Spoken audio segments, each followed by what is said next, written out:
먼저 말씀드릴 것은 제가 목이 좀 지금 안 좋습니다. 저희 교회가 성령 강림 주간에 열흘간 아, 주님 승천일부터 오순절까지가 열흘이잖아요. 주님이 이, 이 부활하시고 40일 계시고 그리고 승천하시고 열흘 후에 에, 성령이 임하셨어요. 그래서 저희가 그 성령 강림 기간에 토요일을 제외한 그 열흘 중에 8일간 부흥회를 해요. 어, 아주 지겹게도 길게 해요. 저녁마다 하는데 제가 설교는 이 주일날 2번만 하지만 끝나고 기도회 인도를 계속 하다가 보니 목이 상해 버렸어요. 그래서 좀 그래도 집회 때문에 좀 아끼자 해서 하는데, 또 지난 금요일에 우리 교회 젊은 교구 수련회가 저희 수양관에 있어서, 저희가 이제 30대 40대 초반 교구가 있는데 거기 집회를 또 저보고 해달라 그래서 미리 약속이 돼서 금요일 날 좀 괜찮아지려고 하던 목을 또 사용을 해서 어, 도무지 안 되겠다 싶어가지고 오늘은 주일, 이 집회 때문에 주일 설교도 안 했습니다. 그리고 하여간 여러분에게 이 목을 만전의 목으로 못 온 거에 대해서 죄송하게 생각하면서 조금 작게, 근데 또 감사하게 부흥회 그랬으면 제가 뭔가 할렐루야 뭐 이러면서 뭔가 좀 이렇게 해야 될 것 같은데, 사경회니까, 예, 주제가 사경회잖아요. 말씀을 푸는 거니까 그래도 될 것 같다라는 생각을 하고 차분하게 하나하나 말씀을 보려고 합니다. 주제가 홍해를 건너자입니다. 홍해. 예. 그래서 오늘 이 본론에 들어가기 전에 우리 그리스도인들에게 있어서 출애굽의 의미가 뭔지를 좀 먼저 생각하고, 왜 출애굽과 구원은 연결되는 것일까? 구약 성경에 나오는 출애굽은 우리의 구원의 여정하고 연결이 되는 겁니다. 그냥 그 출애굽이 이 시대와 상관없는 것이, 이 시대의 그리스도인들과 상관없는 게 아닙니다. 그래서 그 관점에서 살펴봐야 되는데, 먼저 성경에서 바로, 애굽의 왕 바로는 언제나 사단을 상징합니다. 마귀를 상징합니다. 마귀가 다스리는 나라 애굽입니다. 그런데 그 땅에 이스라엘 백성들이 노예로 붙잡혀 있었다.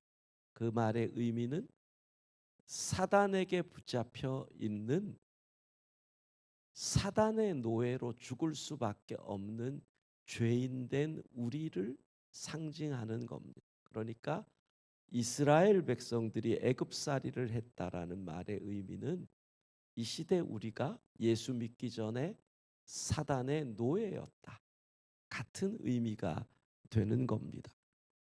자, 그런데 문제는 그 땅을 벗어날 능력이 없는 거죠. 노예가 무슨 힘이 있습니까? 그 땅을 벗어날 능력이 없습니다. 그래서 뭐가 필요하냐? 은혜가 필요한 거죠.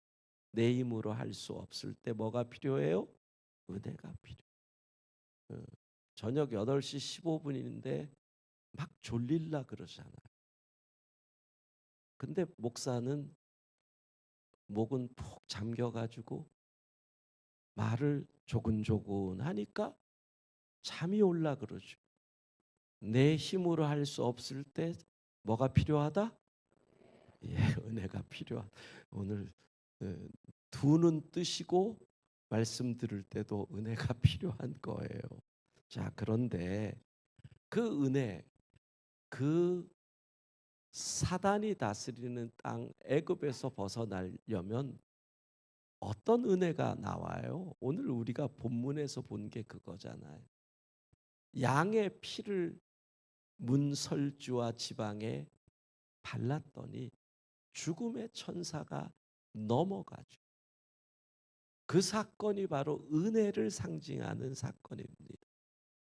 우리 힘으로는 벗어날 수 없는데 어린 양이 피를 흘렸고 어린 양의 피를 우리 집안에 뿌렸더니 죽음의 천사가 넘어가고 나는 애굽 땅을 벗어나기 위해 노력을 한 게 있다 없다? 이렇게 물어볼 때는 대답을 한다 안 한다? 예. 나는 노력을 한 게 있다 없다? 없죠. 전혀 노력을 한 게 없습니다. 그런데 어린 양의 피를 보고 죽음의 천사가 넘어가서 내가 구원을 받는 뭐예요? 애굽 땅을 벗어나게 되는 거지요. 그러면서 만나는 첫 번째 홍해. 이 홍해가 뭘 상징하느냐? 이제 구원받은 우리가 홍해를 지난다는 것은 세례를 받는 것을 상징하는 거예요. 세례를 받는 거예요. 자, 그러니까 구원의 우리가 보통 구원을 3단계로 나누잖아요. 첫 번째 단계를 의인이라 그래요. 의롭다 인정받는 것. justification이에요. 예? 어, 내가 예수 그리스도를 구주로 고백하고 하나님의 은혜로 구원받고 세례를 받아요. 이게 뭐예요? 애굽을 떠나서 홍해를 건너는 거죠. 그런데 떠나는 것도 건너는 것도 다 무엇으로? 은혜로. 제가 오늘 물어보는 질문의 답은 거의 90% 은혜라 그러시면 돼요. 예, 그러니까 고민하지 말고 제가 물어볼 때 그냥 은혜라고 얘기하시면 거의 맞아요. 예, 애굽을 떠나는 것도 뭐예요? 홍해를 건너는 것도 뭐예요? 예, 그게 구원의 첫 번째 단계, 은혜로 구원을 받는 거죠. 자, 이제 홍해를 건너요. 거기서부터 뭐가 시작이 돼요? 광야 생활이 시작이 되죠. 근데 여러분 생각해 봐요. 광야는 어떤 곳이에요? 내 힘으로 할 수 있는 게 아무것도 없잖아요. 농사를 지어요. 뭐 가축을 키워요. 물을 만들어낼 수 있어요. 광야를 사는데도 뭐가 필요해요? 예, 은혜가 필요한 거예요. 그런데 왜 광야를 걸어가게 하시냐 이 말이에요. 그리스도인 구원받은 사람은 은혜로 사는 사람이지 내 힘과 내 능을 의지하고 사는 것이 아니다라고 하는 훈련을 광야를 통해서 하는 거예요. 응? 여러분, 우리는 하나님의 은혜로 사는 줄로 믿습니다. 이게 광야를 통해서 우리가 훈련하는 거예요. 응? 믿음 생활 오래 하신 분들, 60, 70 되신 분들, 젊은 사람들 막 열심히 사는 거 보면 기특하기도 하면서 늘 그런 생각 되잖아요. 에휴, 하나님 은혜로 사는 건데 저렇게 한들 되는 게 아닌데 은혜로 사는 거군. 그러니까 여기서 내 힘으로 살던 인생이 광야에서 은혜로 사는 애굽 생활의 때를 벗기는 곳이 광야예요. 그래서 이 광야 생활을 구원의 두 번째 단계라고 얘기를 하는 거예요. 이걸 우린 뭐라 그래요? 성화, sanctification이라 그래요. 이게 성화예요. 그러니까 광야 생활을 통해서 때를 벗기고 거룩해지는 거죠. 이게 구원의 두 번째 단계. 그러니까 가나안 백성으로 살 거룩의 훈련을 하는 게 구원의 두 번째 단계예요. 그러면 구원의 마지막 완성은 어떻게 돼요? 가나안에 들어가야 완성이 되잖아요. 근데 가나안 들어가는 것도 보세요. 어떻게 들어가요? 마지막에 뭘 건너야 돼요? 요단을 건너야 되잖아요. 며칠 후 그게 요단을 건너는 거잖아요. 요단도 무엇으로 건너요? 그냥 은혜라니까요. 답이. 요단은 뭘로 건너요?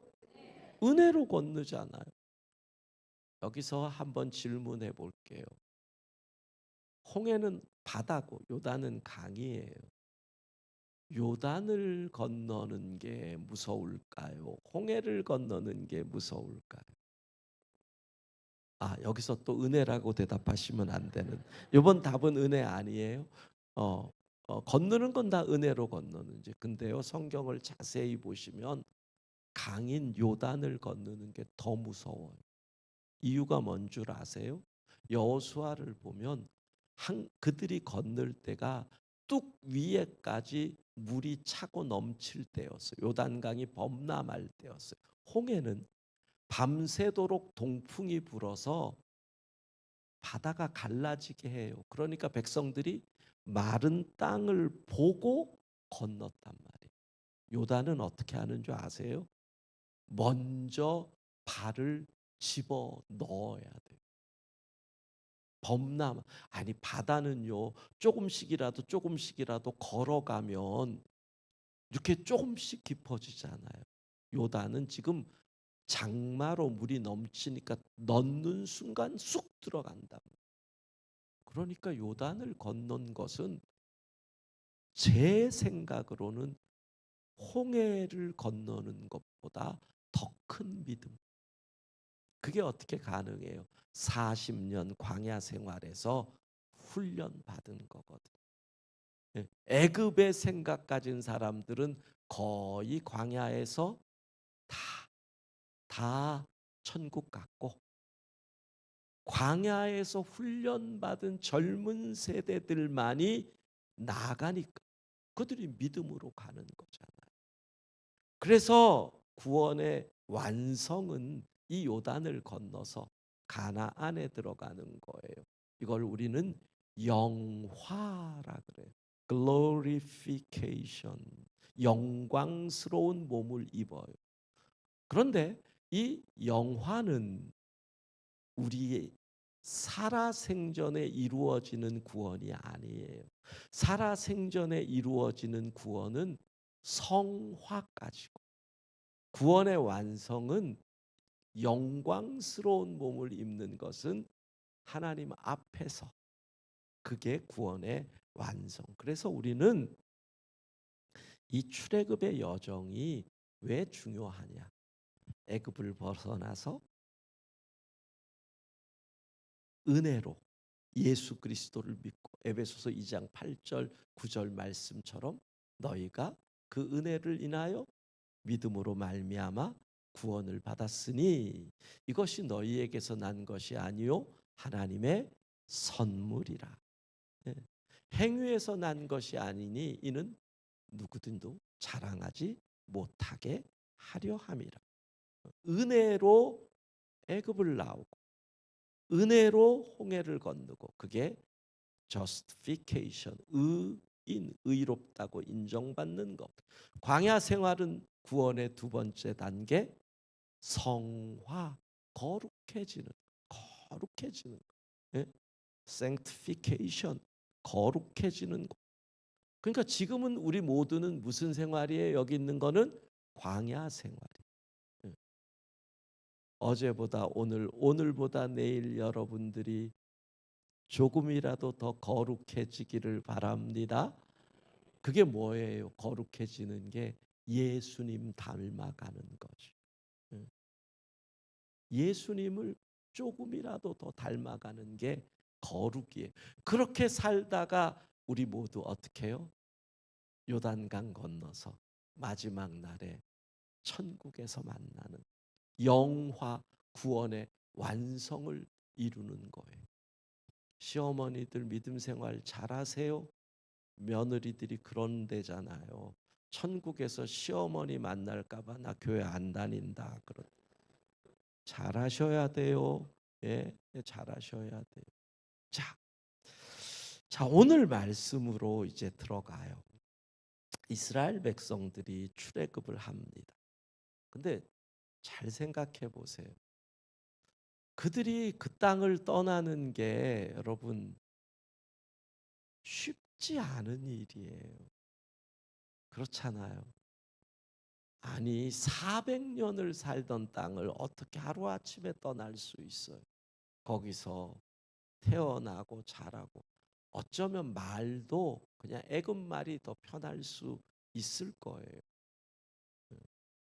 제가 95년에 미국에 가서 2002년에 한국으로 돌아왔는데 저희 아이들이 이제 왔거든요. 근데 애들이 8년 만에 돌아왔는데 우리말을 못하는 거예요. 그러니까 이 8년 만에 와서 큰애는 중학교 1학년 들어가고 작은 애는 초등학교 6학년 들어갔는데 얼마나 어려운지 몰라. 8년 그랬는데 400년 그 땅에 살았는데 어떻게 나올 수 있냐라는 거예요. 그것도 400년간 완전히 노예 생활을 했다는 것은 머릿속까지도 세뇌가 되는 거죠. 요즘 말로 하면 DNA에까지 애굽의 문화와 정신이 박이는 거예요. 그런데 돌아간다 어려워요.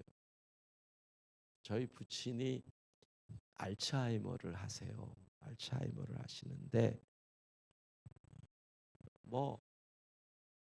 저 이제는 아들 딸도 잘 몰라보세요.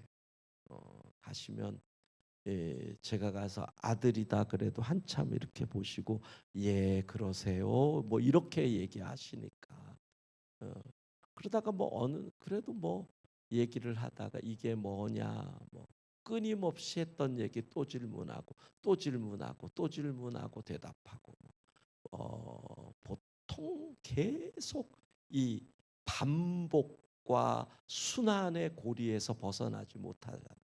근데 갑자기 어느 날 그러는 거예요. 이게 뭐냐 그래서 제가 설명했더니 이러시는 거예요. 소데스까?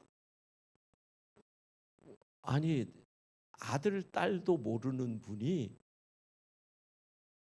11살에 해방이 되셨거든요. 34년생이시고 그 일본 말은 기억을 해요. 그러면 제가 아리가도 고자이마스 그렇게 얘기하면 그러면 또 이상한 일본 말이 툭 튀어나오죠. 와 놀랍죠. 여러분 11년 살았던 기억이 그 머릿속에 있어요. 400년을 살았다. 어떻게 거기에 나오실 수 있겠어요? 그러려면요. 이스라엘 백성이 출애굽을 결정하려면 출애굽을 결심하려면 어떤 일이 벌어져야 할까요? 400년 살던 고향을 떠나려면 아픈 얘기 좀 해요? 여러분 가운데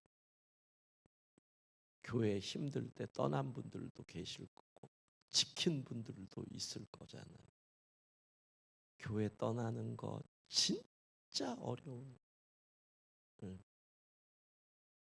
그렇다고 그러면 더 어려운 게 뭔 줄 아세요? 지키는 게 더 어려운 거. 근데 그거보다 더 어려운 게 뭔 줄 아세요? 떠났던 분들이 돌아오는 게 더 어려워요. 그럼 어떻게 해야 돼요? 떠났던 분들이 돌아오면 환영해 줘야 돼요. 그게 교회예요. 그게 교회예요. 자, 그런데 떠나려면 그냥 안 떠나요. 여기서 사느니 죽는 게 좋다 정도로 어려워야 떠날 수 있단 말이에요. 그러니까 출애굽기 2장 23절 우리 같이 한번 읽어 보겠습니다.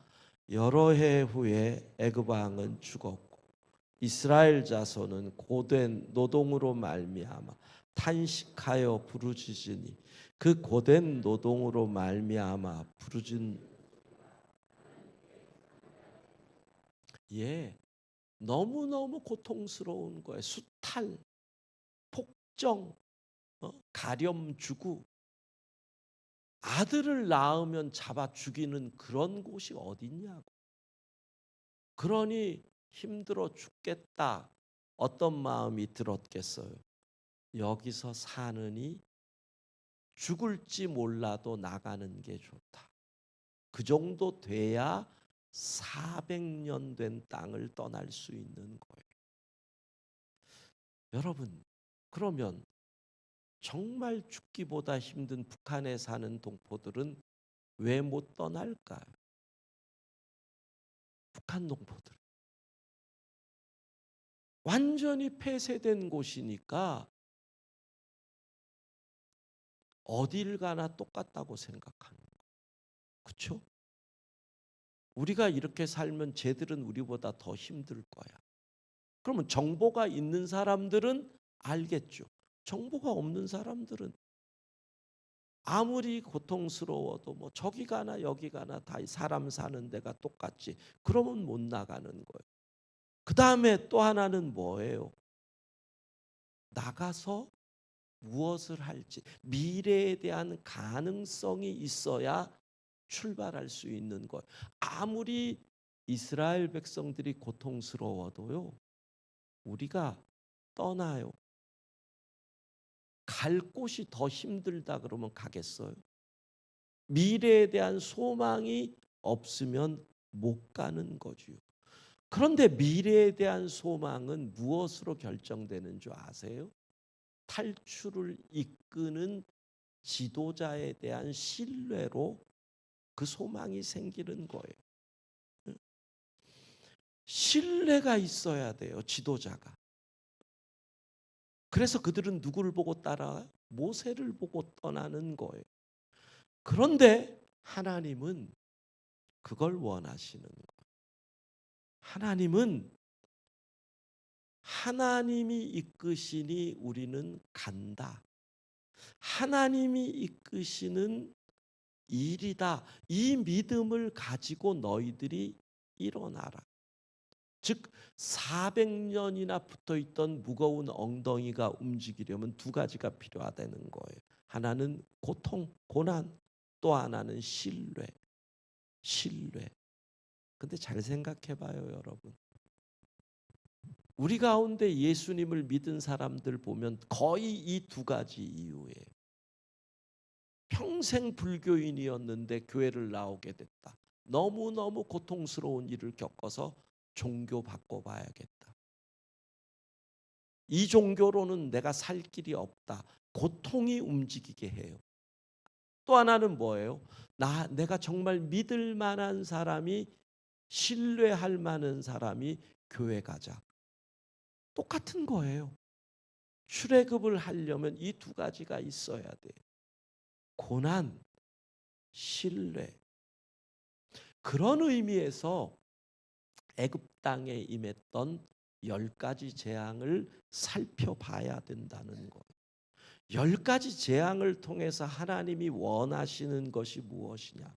왜 하나님은 10가지 재앙을 애굽 땅에 내리셨을까요? 10가지 재앙. 피게, 이파, 가종, 우매, 흑장 뭐 이렇게 외웠어요. 예. 피 이렇게 해가지고 그 재앙의 의미가요. 모든 재앙이 애굽의 수많은 신들과 연결이 되는 거라는 거 여러분 알고 계실 거예요.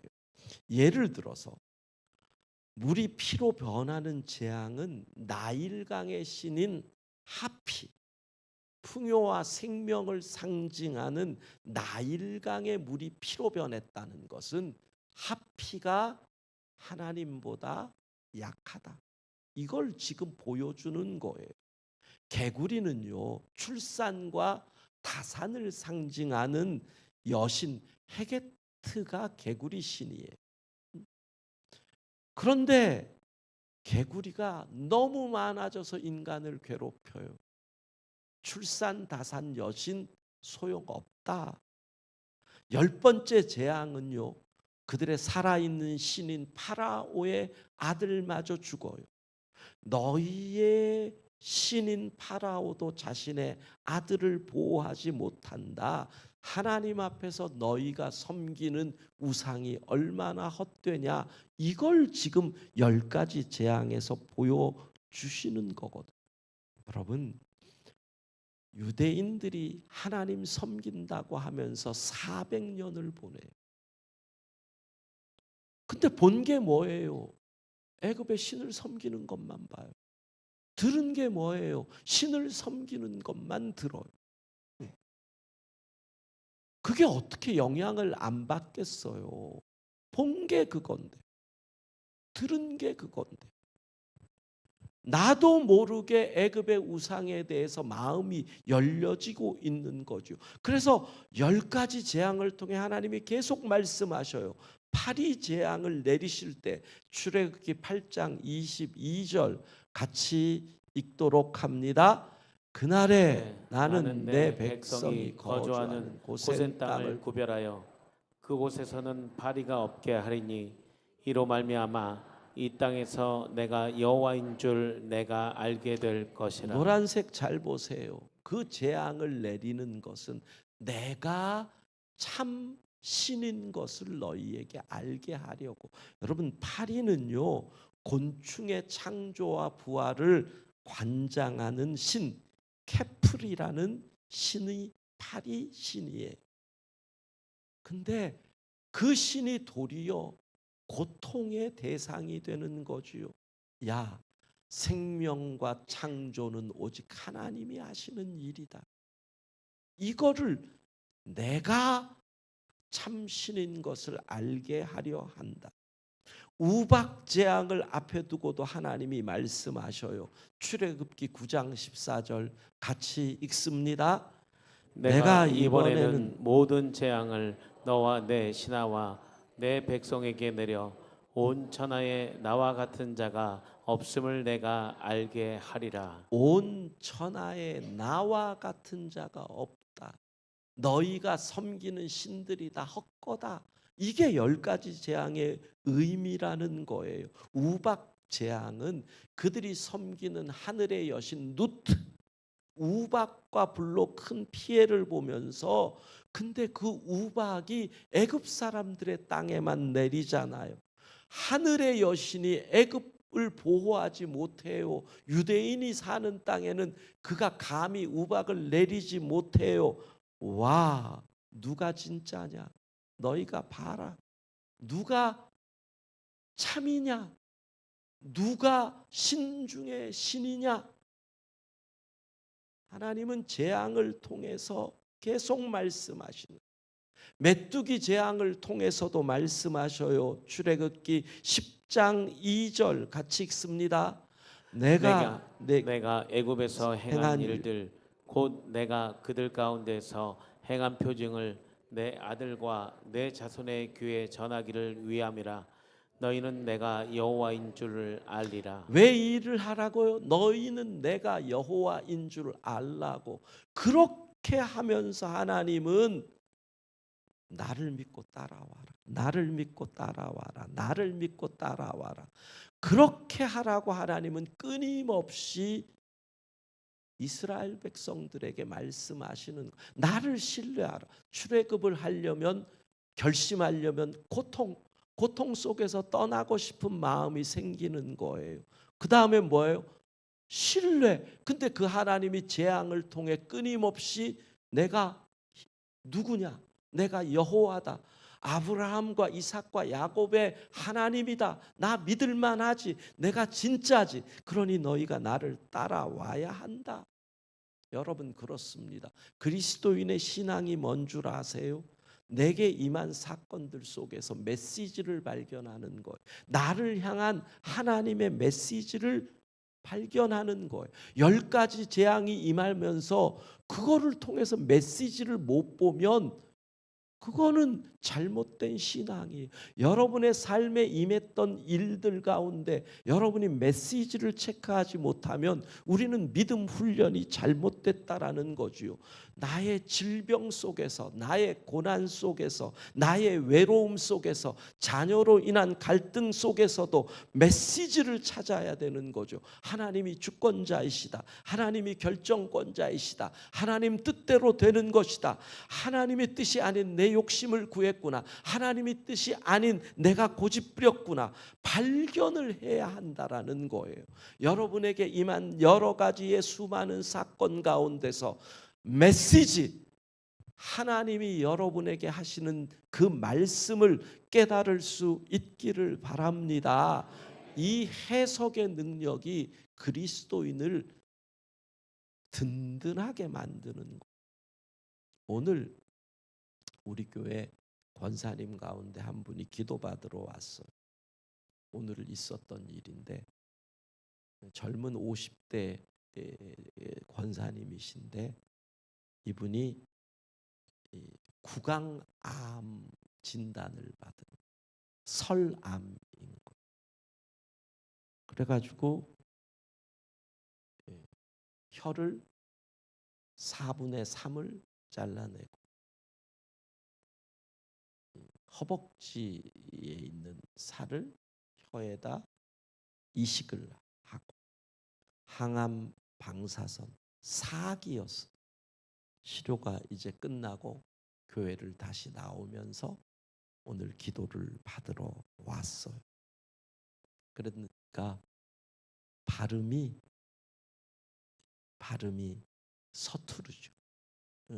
근데 제가 알아들을 수는 충분히 알아듣겠더라. 제가 물어봤어요.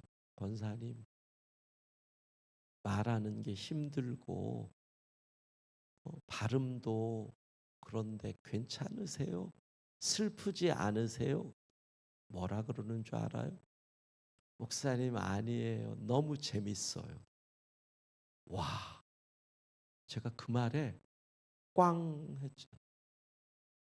듣는 분들이 조금 어설퍼서 힘드는 게 걱정이지만 저는 제 입에서 이런 발음이 나오고 이런 억양이 나와서 이렇게 말하는 게 너무 재밌는 거 있죠. 와, 그러면서 이렇게 얘기한, 어떻게 여기까지 오셨어? 목사님, 내가 할 수 있는 일은 내가 한다. 내가 못하는 일은 하나님이 하신다. 자기가 암 진단을 받고 지금까지 항암 방사선 다 끝날 때까지 그 마음으로 왔대. 내가 할 수 있는 일은 내가 하지만 할 수 없는 일은 하나님이 하신다. 여러분, 내게 다가온 일에서 메시지를 찾는 거잖아요. 이게 얼마나 중요한데. 그렇게 해가지고 이스라엘 백성들은 고난을 통해서 엉덩이가 움직여요. 그러니까 고난이 중요한 거예요. 고난이 없으면 여러분이 엉덩이 움직여요? 여기가 조사원이지. 그런데 어디로 가야 할지 모르는데 신뢰하실 하나님을 통해서 일어나 가게 되는 거죠. 자, 그런데 그 홍해를 건너려면 은혜가 필요한 거예요. 예, 은혜가 필요한 거예요. 근데 은혜로 홍해를 건너야 되는데 오늘 세 가지를 얘기할 거예요. 첫 번째는 가짜 은혜에 속지 말아야 돼. 가짜 은혜에 속지 말아야 돼. 이게 무슨 말이냐 하면 이스라엘 백성들이 애굽에서 400년을 살면서 노예 근성이 그 속에 생겨버려요. 그래가지고 가짜 은혜에 사로잡혀 있었단 말이에요. 10번째 재앙을 통해서 하나님이 은혜를 가르쳐요. 어린 양의 보혈로 아무 내가 한 것 없이 구원받는다. 그런데 노예 근성은 광야 생활 내내 이스라엘 백성들을 괴롭혀요. 그 노예 근성이 그들에게 가짜 은혜를 알려준 거죠. 광야 생활에서 끊임없이 되새김질한 말, 출애굽기 16장 3절 같이 읽습니다. 이스라엘 자손이 그들에게 이르되 우리가 애굽 땅에서 고기 까마귀 때 앉아 있던 때와 떡을 배불리 먹었던 때에 여호와의 손에 죽었다라면 좋았을 것을 너희가 이 광야로 우리를 인도해 내어 이 온 회중이 줄여 죽게 하는도다. 여러분 잘 보세요. 저게 말이 돼요? 아니 노예로 살았는데 고깃가마 곁에서 먹으면 얼마나 먹었겠어요? 떡을 배불리 먹으면 얼마나 먹었겠어요? 끝없는 수탈과 노동에 시달려서 그들의 한숨 소리가 하나님께 닿았다라고 성경에 기록해 있는데 왜 그래요? 세뇌돼 있는 노예 근성을 심어버린 거예요. 민수기 11장 5절 자 같이 읽도록 하겠습니다. 우리가 애굽에 있을 때에는 값없이 생선과 오이와 참외와 부초와 파와 마늘들을 먹은 것이 생각나거늘. 보세요. 가짜 은혜잖아요. 값없이 먹었대요. 무슨 값없이예요. 노예로 죽도록 일했는데. 죽도록 일하면서 주인들이 준 걸 먹었는데 그들의 노동력의 값은 없다고 생각하는 거예요. 노예니까. 그리고 주인들이 주니 그거 그냥 값없이 먹었다. 왜? 노예를 부릴 때 기본이 뭐예요? 세뇌잖아요. 너희가 이렇게 먹고 사는 게 다 주인인 우리가 베푼 은혜야. 노예에게 이렇게 잘 대우하는 곳은 어디 가도 없다. 너희가 그나마 이렇게 먹고 사는 것 우리가 베푼 은혜다. 가짜 은혜에 속아 있었던 거예요. 그러니까 가짜 은혜에 속아 있어서 노예 근성으로 있었던 이들이니 광야 생활 내내 불평하는 거죠. 여러분 가짜 은혜에 속으면 안 돼요. 내 힘으로 잘할 수 있는데 내 능으로 할 수 있는데 내가 노력한 것만 해도 되는데 여러분 우리는 무엇으로 살아요? 은혜로 사는 거예요. 은혜로. 가짜 은혜에 속으면 안 된다. 이거예요. 내가 수고하고 노력해서 얻었는데 그것도 인간 취급 못 받고 짐승처럼 일했는데 그것을 은혜로 믿도록 세뇌가 된 가짜 은혜에 속은 이스라엘 백성에게 하나님은 죄 없이 죽은 어린 양의 피로 너희가 구원받는 유월절의 사건을 통해 앞으로 내 아들 예수를 통해 이 일이 이루어질 것이다. 그걸 보여주시는 거거든. 홍해를 건너려면요 가짜 은혜에 속으면 안 돼요. 두 번째, 싸구려 은혜에 맛보기 은혜 만족하면 안 돼요. 이게 무슨 맛보기 은혜가 뭐냐? 하나님이 이스라엘 백성들을 출애굽하실 때 애굽을 나갈 때 은혜의 맛보기를 보여줘요. 은혜의 맛보기를 보여줘요. 이스라엘 백성들이 애굽을 떠날 때요 노예 생활 이후 처음으로 땀 흘리지 않고 값을 치르지 않고 은혜를 입어요. 출애굽기 11장 35절 36절 같이 읽습니다. 이스라엘 자손이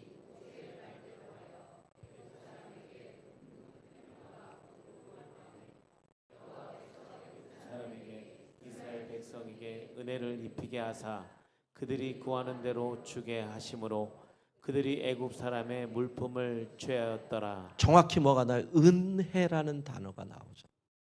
은혜를 하나님이 이스라엘 백성들이 애굽 사람에게 은혜를 입게 하셨다. 이게 딱 나오죠.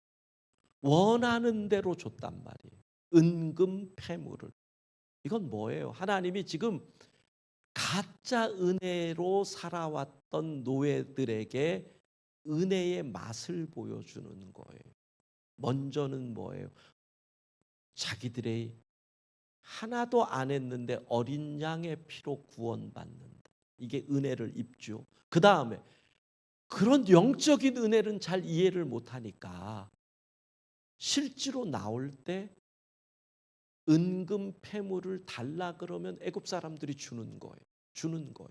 그게 뭐예요? 은혜라는 거.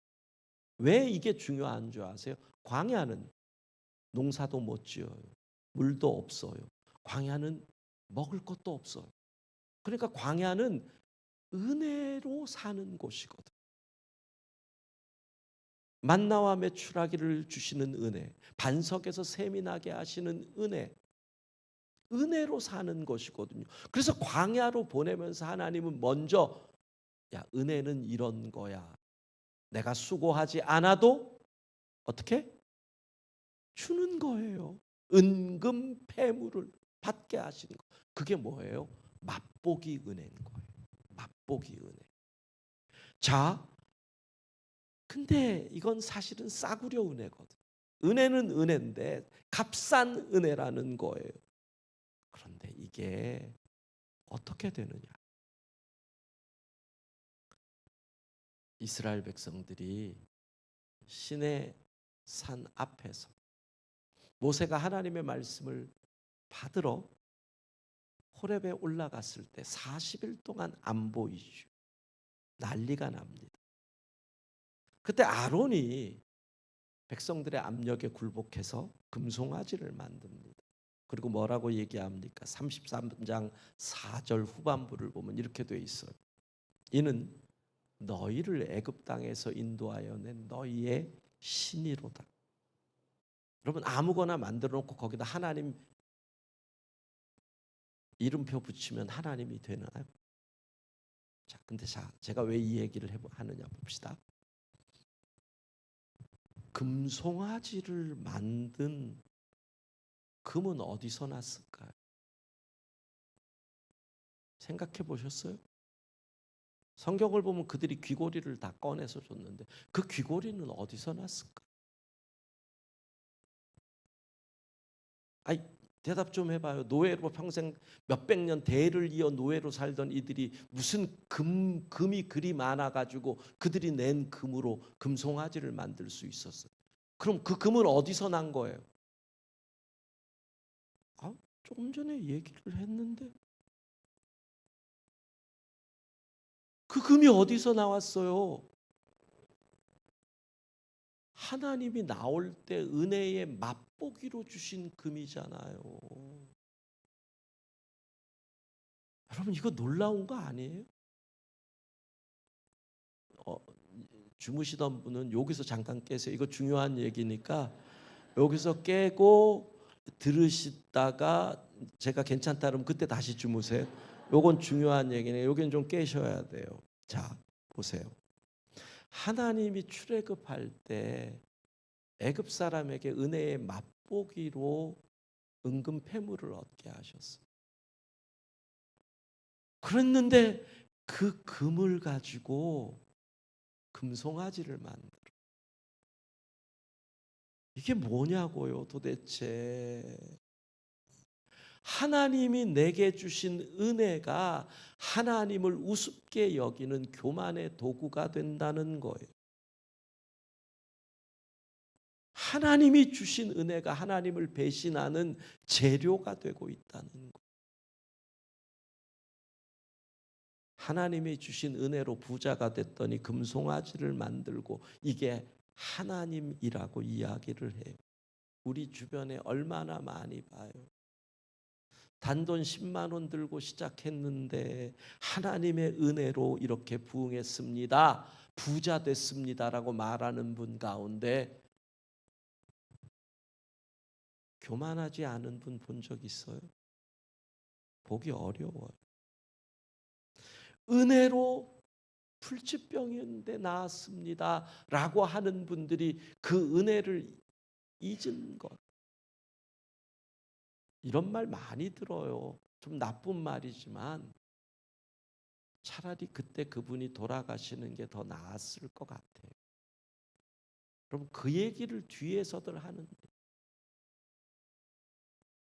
얼마나 무서운 얘기. 하나님이 주신 은혜로 부자가 됐는데 그 부가 나를 교만하게 만들고, 하나님이 주신 은혜로 건강하게 됐는데 그 건강이 나를 교만하게 만들고, 하나님이 주신 은혜로 내가 회사에서 직급이 올라갔는데 그 직급이 나를 교만하게 만들고, 하나님이 주신 돈인데 그 돈이 내게 있어서 하나님 자리를 대신 차지하고. 누가 여러분을 건강하게 만들었어요? 누가 여러분에게 집을 줬어요?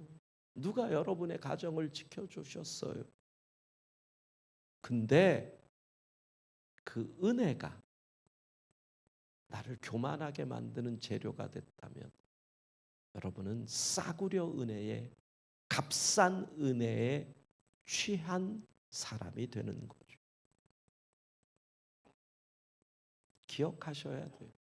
주신 은혜가 여러분을 교만하지 않게 만들기를 바랍니다. 다시 주무세요. 이제 세 번째, 오직 은혜입니다. 자, 은혜를 만홀히 여겼던, 하나님이 주신 은혜를 교만의 도구로 썼던 이스라엘 백성들에게 하나님이 하신 말씀이에요. 출애굽기 33장 5절 같이 읽습니다. 여호와께서 모세에게 이르시기를 이스라엘 자손에게 이르라. 너희는 목이 곧은 백성인즉 내가 한순간이라도 너희 가운데 이르면 너희를 진멸하리니 너희는 장신구를 떼어내라. 그리하면 내가 너희에게 어떻게 할 것인지 정하겠노라 하셨습니다. 자, 이 본문에서 딱 그거 생각. 목이 곧은 백성, 그 다음에 뭐예요? 장신구를 떼어내라.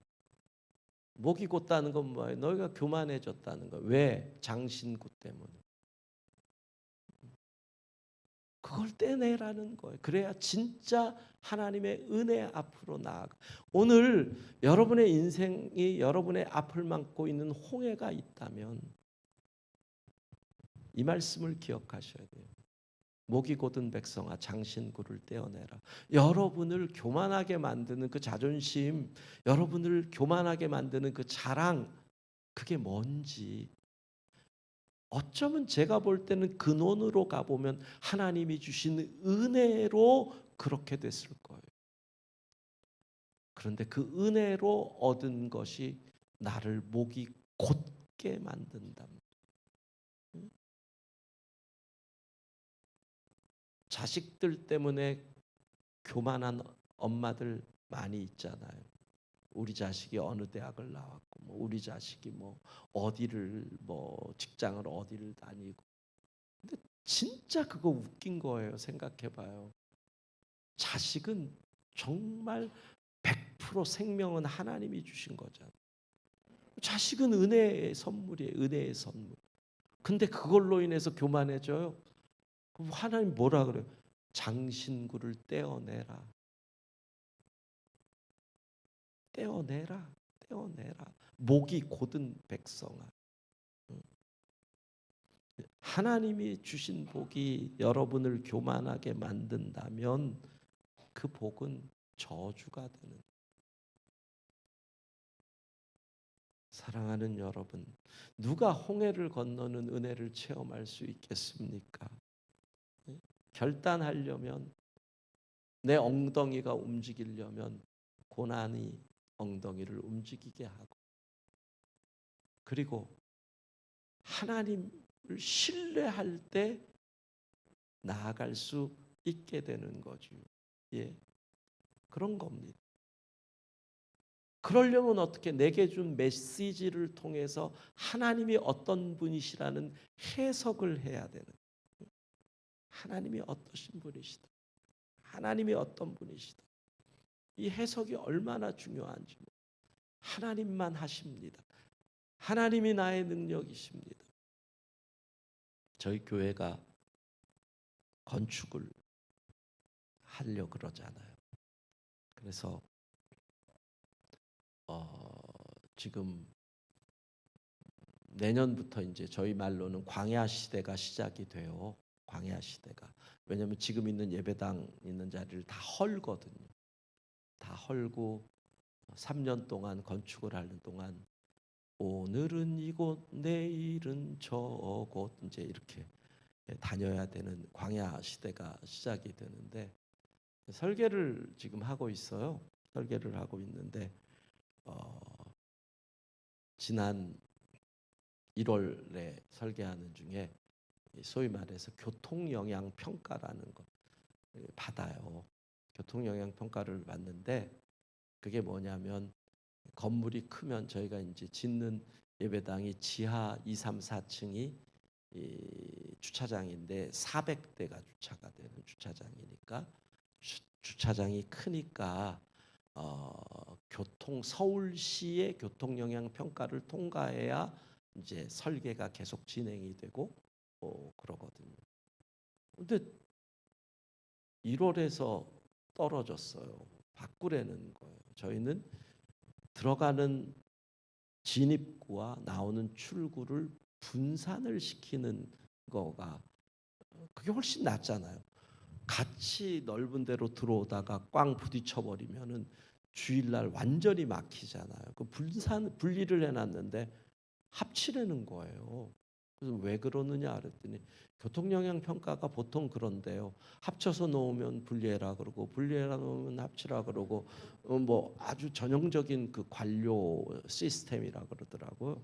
그래서 다시 해서 3월 달에 또 들어갔는데 또 리젝트 당한 거.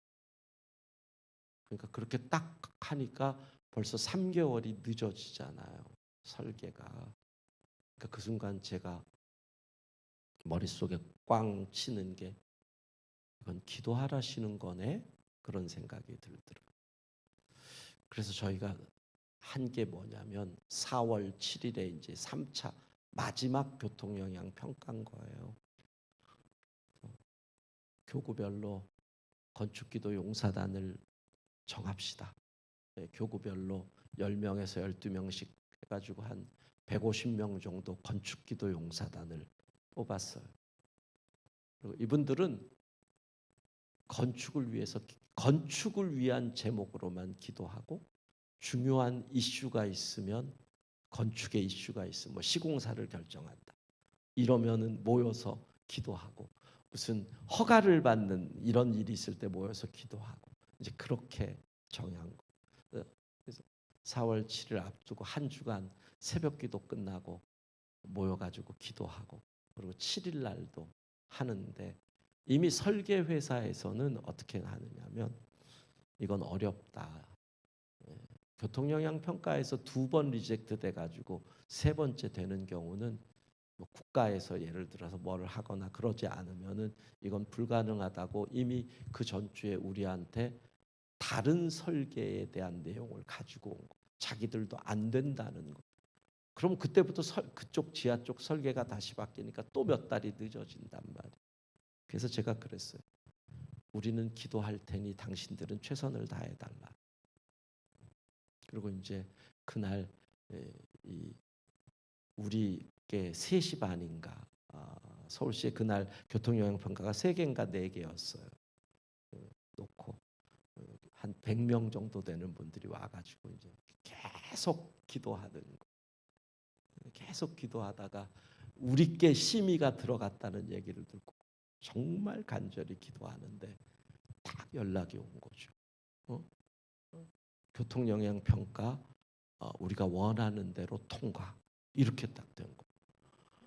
그러니까 설계하는 분들이 이렇게 얘기를 해요. 자기들이 설계 회사에서 했지만 이런 경우는 처음입니다라고 얘기를. 그리고 거기서 모여서 기도하던 분들은 다 뭐라 그러느냐면 그 소리를 듣는 순간 와 하면서 하나님이 하셨습니다. 박수를 치고 난리가 난. 하나님이 하셨습니다. 그러니까 우리는 또 하나의 체험을 하는 거죠. 기도는 하나님이 역사하신다. 그러면서 또 한 걸음을 나아가는 거거든요. 그러니까 하나님에 대한 신뢰가 우리를 광야로 나아갈 수 있게 해요. 그렇기 때문에 그 속에서 출발할 때 중요한 것은 뭐예요? 가짜 은혜에 속으면 안 된다. 두 번째, 짝퉁 은혜, 싸구려 은혜, 맛보기 은혜에 넘어가서는 안 된다. 오직 은혜로. 여러분 앞에 있는 홍해 앞에서 은혜로, 하나님의 은혜로 나아갈 수 있는 우리 모두가 될 수 있기를 주의 이름으로 축원합니다. 우리 찬양할까요? 은혜.